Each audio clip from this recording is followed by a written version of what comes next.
क्या सिर्फ एक नकली मेडिकल स्लिंग और एक नेक ब्रेस पहनकर आप लाखों रुपए की महंगी बिजनेस क्लास सीट मुफ्त में हासिल कर सकते हैं? पुणे के एक मशहूर सोशल मीडिया इन्फ्लुएंसर सार्थक सचदेवा ने एयर इंडिया के चेक इन काउंटर पर जाकर बिल्कुल यही किया।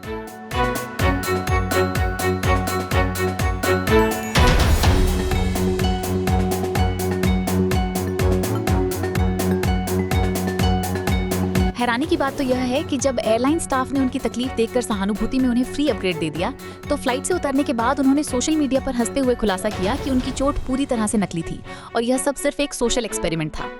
Social experiment. सच तो यह है कि जैसे ही ये वीडियो एक्स और इंस्टाग्राम पर वायरल हुआ, देश की जनता का गुस्सा फूट पड़ा। लोगों ने इसे क्रिएटिविटी नहीं, बल्कि सीधे सीधे रिंग लाइट के पीछे छिपा हुआ कॉर्पोरेट फ्रॉड और धोखाधड़ी करार दिया।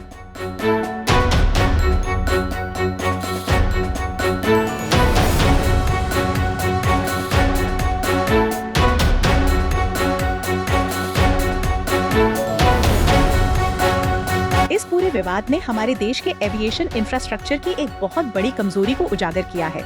हमारे एयरपोर्ट्स पर ग्राउंड स्टाफ और चेक इन काउंटर्स के पास रियल टाइम में किसी भी यात्री के मेडिकल दावों या चोट की प्रामाणिकता को तुरंत जांचने का कोई डिजिटल सिस्टम नहीं होता।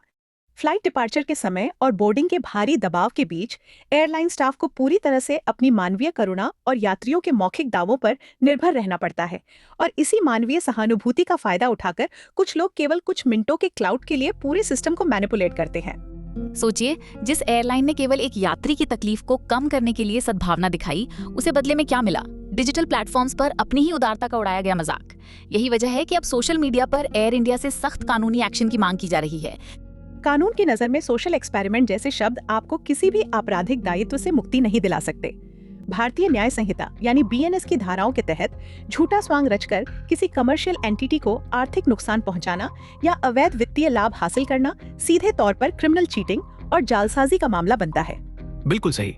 अगर कोई व्यक्ति किसी वित्तीय सेवा या हाई वैल्यू लग्जरी एसेट को धोखे से हासिल करता है, तो एयरलाइन के पास पूरा अधिकार है कि वो उस यात्री से बिजनेस क्लास टिकट का पूरा हर्जाना वसूले, उस पर पुलिस केस दर्ज करे या फिर उसे परमानेंटली नो फ्लाई लिस्ट में डाल दे। इस तरह की हरकतों का जो सबसे गहरा और अदृश्य नुकसान समाज को होता है, वह है भरोसे का टूटना। जब इंटरनेट पर ऐसे स्टंट्स को बढ़ावा दिया जाता है, तो पूरी एविएशन इंडस्ट्री का रवैया यात्रियों के प्रति संदेहास्पद होने लगता है। नतीजतन भविष्य में जब कोई वास्तविक मरीज, कोई बुजुर्ग या कोई ऐसा यात्री जिसे कोई छिपी हुई शारीरिक समस्या या नॉन विजिबल डिसेबिलिटी है, जब वो स्टाफ से मदद मांगेगा, तो स्टाफ उन्हें भी इसी फ्रॉड के चश्मे से देखेगा और बार बार उनसे मेडिकल सबूत मांगेगा। न्यूज पैटर्न अपने सभी दर्शकों के लिए एक बेहद जरूरी एविएशन गाइडलाइन और कंज्यूमर एडवाइजरी जारी कर रहा है। ध्यान रखें कि हवाई यात्रा के दौरान कुछ ऐसी गलतियां हैं जो आपको कभी भूलकर भी नहीं करनी चाहिए, वरना आपको भारी कानूनी और वित्तीय मुसीबतों का सामना करना पड़ सकता है।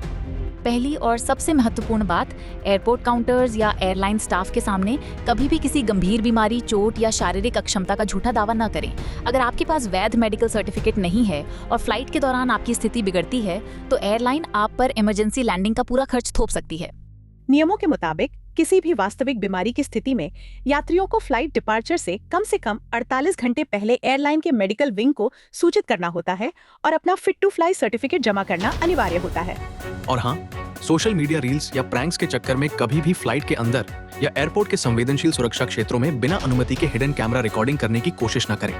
ये सीधे तौर पर एयरपोर्ट सिक्योरिटी प्रोटोकॉल और पैसेंजर प्राइवेसी लॉ का गंभीर उल्लंघन है।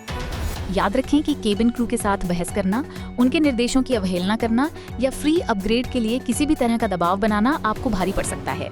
एयरलाइंस के पास ऐसे अनरूली पैसेंजर्स को सीधे नो फ्लाई लिस्ट में डालकर 2 साल तक के लिए बैन करने का कानूनी अधिकार है। इंटरनेट पर मशहूर होने की इस अंधी दौड़ में हमें यह कभी नहीं भूलना चाहिए कि हमारी स्वतंत्रता वहीं खत्म हो जाती है, जहां से दूसरों के अधिकार और समाज की सुरक्षा प्रभावित होने लगती है। कलाकारी और अपराध के बीच की इस महीन रेखा को बनाए रखना बेहद जरूरी है। क्या ऐसे गैर जिम्मेदार सोशल मीडिया इन्फ्लुएंसर्स पर सरकार को कड़े दंडात्मक कानून बनाने चाहिए? इस पूरे विवाद और DGCA के नए नियमों पर हमारा विस्तृत खोजी लेख पढ़ने के लिए अभी नीचे डिस्क्रिप्शन में दिए गए लिंक पर क्लिक करें।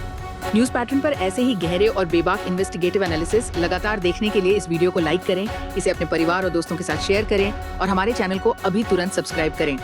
अपने विचार कमेंट बॉक्स में लिखना ना भूलें।